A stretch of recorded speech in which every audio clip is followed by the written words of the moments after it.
So I'm here doing a walking video interview with Joe Stiglitz about the Chinese economy. What is your take these days on China? Well, China is clearly in a good position for addressing the global crisis, in the sense that it has accumulated $2 trillion reserves. Yes. And that's hang on one second. a rainy day fund. So it has $2 trillion rainy day fund. And that's certainly a help. Yes.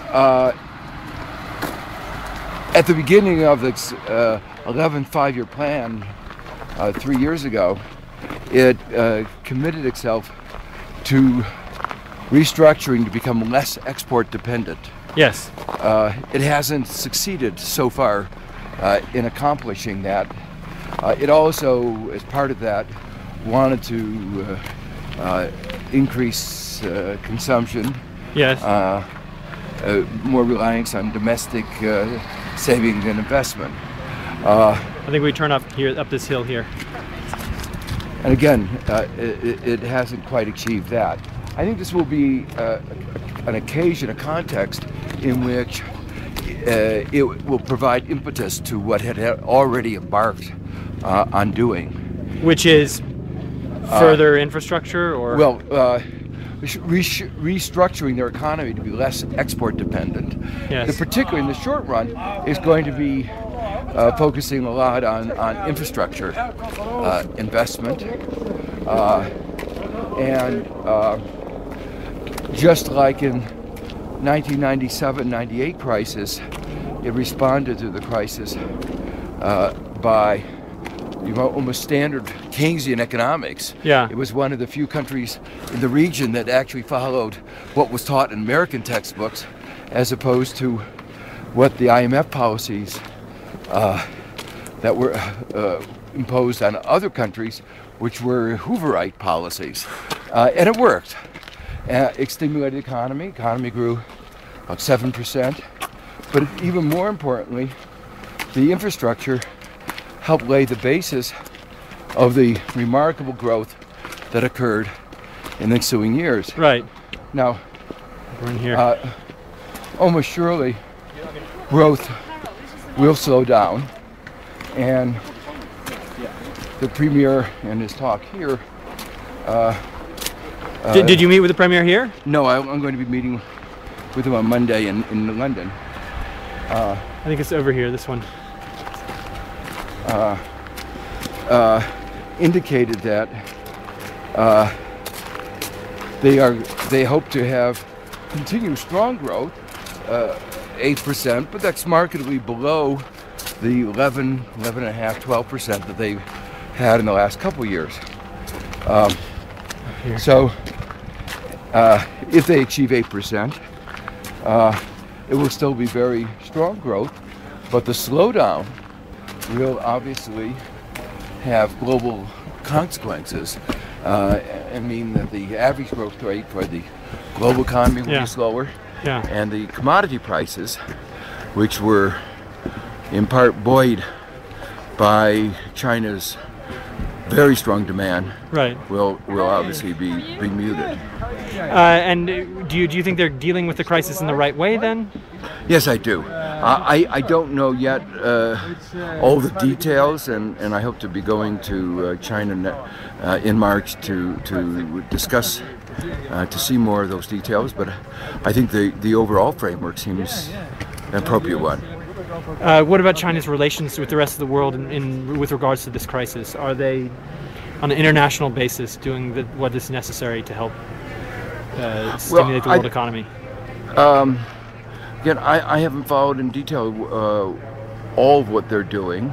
Or what possible role could they play in the new context? One of the over recent years, China has played a very important role in foreign aid, foreign assistance, particularly to Africa. In fact, its contributions to support for infrastructure development in Africa exceed that of the World Bank and the African Development Bank combined. A year and a half ago, we traveled around Ethiopia, and we saw the the remarkable success of the infrastructure program and saw the effect that it was having on the country.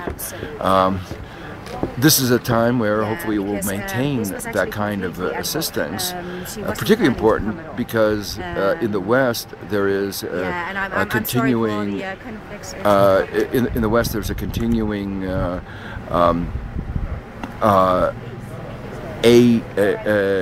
subsidies to their industries, right, which are creating a more unlevel playing field, putting developing countries at a disadvantage. And there are rumblings of cutbacks of assistance as countries focus on their own problems. Hasn't yet happened, but it is important for all the countries that have engaged in assistance to maintain that assistance to prevent the global imbalances from growing even larger. Are you concerned about another rolling problem as these as developing countries try to renew debt, or as they have debt obligations coming due?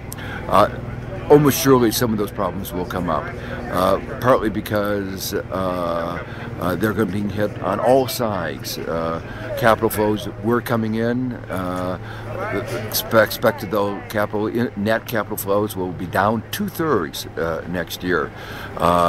Interest rates are higher because risk premium are higher, even though the core interest rate, the basic interest rate, is coming down. Interest rates they have to pay are going up. The commodity prices will be lower. Many of the developing countries depend on commodity prices. Trade flows will be lower. So on all accounts, it's not a nice place to be. It's not a nice place to be. Some countries are obviously going to be affected much more than others, those with weak banking systems. Good news is that many of the emerging markets actually have better banking practices than the United States, and so are not going to are on the banking side doing reasonably well. But when you go into a recession, all banks face problems.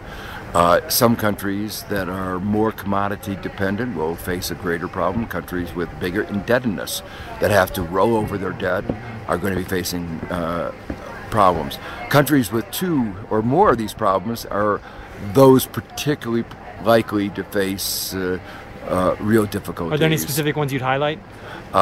They're not ones I want to call attention to. Okay. I think the market will do that on its own, but particularly in a context of credit constraints, those countries that have to refinance large indebtedness and at the same time are facing falling commodity prices, are going to be, some of them are going to find it more difficult. Excellent. Thank you very much. Thank you.